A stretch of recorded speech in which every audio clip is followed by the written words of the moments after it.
Welcome to our broadcast from the European Youth Media Days here at the European Parliament in Brussels. Our topic today is social entrepreneurship. It's very hard to define, but my colleagues Katarina Kuznetsova and Ala Valiente are here and maybe they can help us. Yes, many people don't have a very clear understanding of what social entrepreneurship is, so quite often they misinterpret it with the business meaning or give very blurry explanations. To find out an answer to this question, we have been in the long and never-ending corridors of the European Parliament, and although many people might know or might have a quick answer about it, not everybody feels free to respond to the question because they belong to the offices of the Parliament. But however, we found some comments to it, and we're going to listen right now.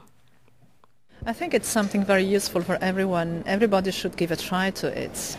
I believe it's the use of social media to kind of advance new innovative ideas. My interpretation of that expression would be the ability for entrepreneurs to create their own business ideas, to put them into reality without too much government interference, red tape, bureaucracy, and without too much taxation. I would say that it's much easier in Britain under much laxer and more easy market-friendly laws than it is here in Brussels. The main objective of the action is social, so to develop the culture, the social relationships, more than just an economic vision or... So, Katerina, you found also an example. Yes, Diego Arguedas Ortiz is one of the social entrepreneurs who works for the improvement of education system in South Africa. Supportactivist.org is an example of how social entrepreneurship can become possible on a smaller scale, nevertheless making a positive change in the society. So let's listen what he says. Hi, have you got an idea what social entrepreneurship is? I believe social entrepreneurship is the use of tools and techniques from usual business entrepreneurship with a social goal. Okay. Do you know any examples? Well, actually, I worked for a while in social entrepreneurship. We did a project on getting funds for a South African activist through crowdfunding in order to fund her education through university. So how do you think social entrepreneurship can change the world? Can it? I don't know if it can change the world, but it can at least make some small patches in the sense that there's so many things to do in the world that the governments can't make it because they're so limited nowadays with the actual system. So the civil society has to get involved in everyday stuff like education for people in South Africa, which you would expect like someone else, international governments, organisms will do. But then this is the way like civil society like you and me can get involved in things we care about.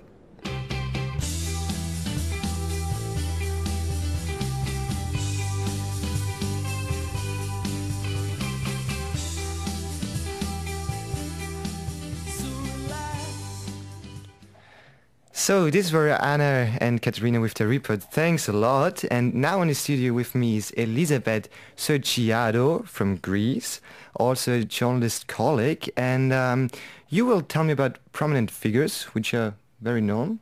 Exactly. I'm going to talk to you about two very prominent figures in the social entrepreneurship field. I'm pretty sure you might have heard of them. One of them is Maria Montessori. Have you heard of Montessori with the educational system? Yes, of course. She's very famous. There are Montessori schools all over the world, huh? Exactly. Well, this lady, apart from creating her own system in education, what she did was to revolutionize early childhood education. Without her, nowadays, the early childhood education in the West would have been hardly conceivable. So in 1960, this lady founded Casa dei Bambini, or Children's House, in Rome. There, she developed what ultimately became the Montessori method of early childhood education. And as you said, Montessori's theories were based on what she observed children doing by themselves, unassisted by adults. Okay, and the second example you have from us? Well, there's this sir, may I say. His name is Mohammed Yunus, and in 2006 he's even won the Nobel Peace Prize.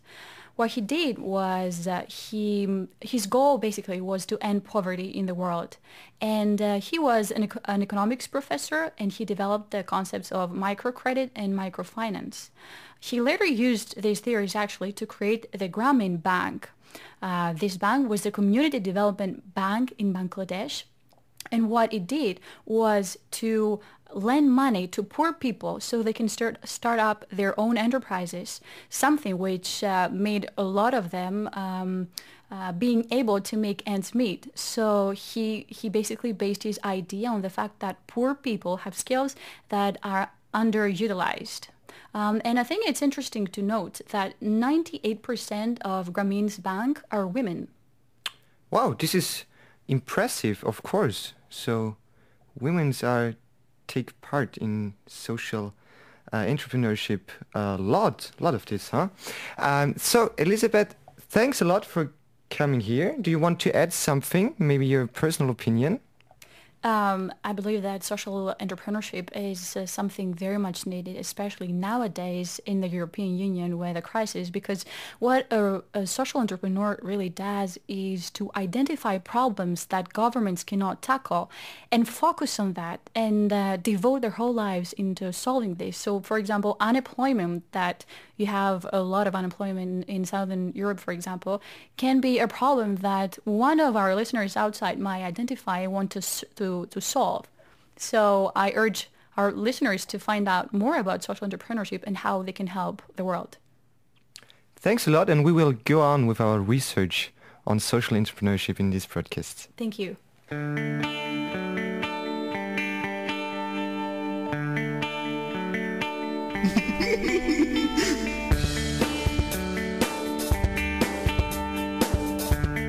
So, as Elizabeth mentioned, I would like to see how social entrepreneurship works nowadays. And of course, it's interesting what the EU is doing for social entrepreneurs. So my colleague Austin Faas, the American journalist living at the moment in the former Yugoslav Republic of Macedonia, reached the Austrian EU parliamentarian Heinz Becker, who made a report on this topic. And from Mr. Becker's point of view, social entrepreneurship means any activity in the social market economy with a proved impact with social benefits to the people. So Austin's first question was, what is the position of the EU regarding social entrepreneurs? The Commission first made it a topic in the EU, and the Parliament gladly followed up, not only to the sector of social entrepreneurship and as a social business initiative, but also another report besides mine, which recommends a social investment fund, which can provide and help with financial support. So, there will be lots of good possibilities in the future, and of course we want to see social entrepreneurship as an integral part of the social market economy. How big is the sector? We have no data from our member states which would show a Europe-wide dimension.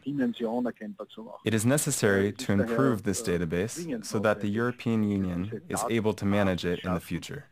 The reason for this is that the EU does not currently have legislative social competence.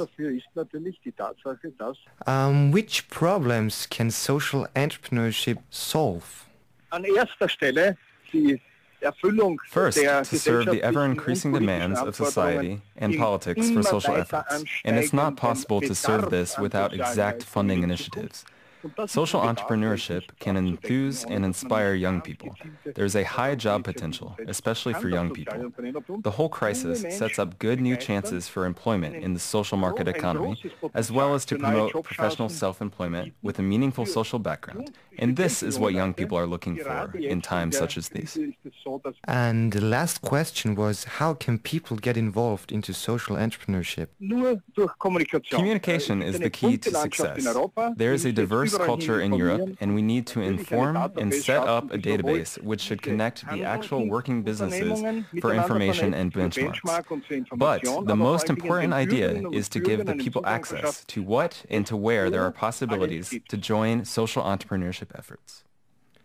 So thanks a lot to you, Austin, for the overvoice, but you will still stay in the studio for another example which works in the real world.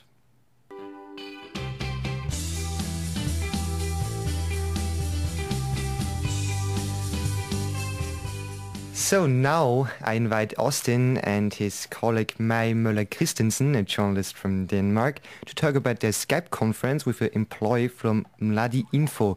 Mai, can you tell me more about this? Yes, I can.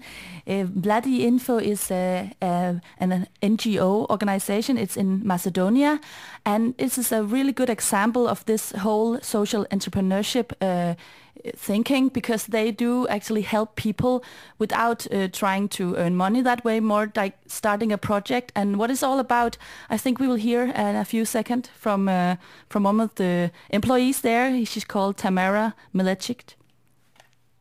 I'm Tamara Milecic. I'm from Croatia, and actually I'm collaborating with Mladi Info, one organization from Macedonia.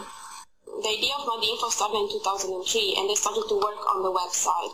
And now actually we are collecting, we have a team of people that are working on that. So we are searching all the information about different kind of education and putting this on the web properly, because we want that, you know, young people from Macedonia have more choice in life.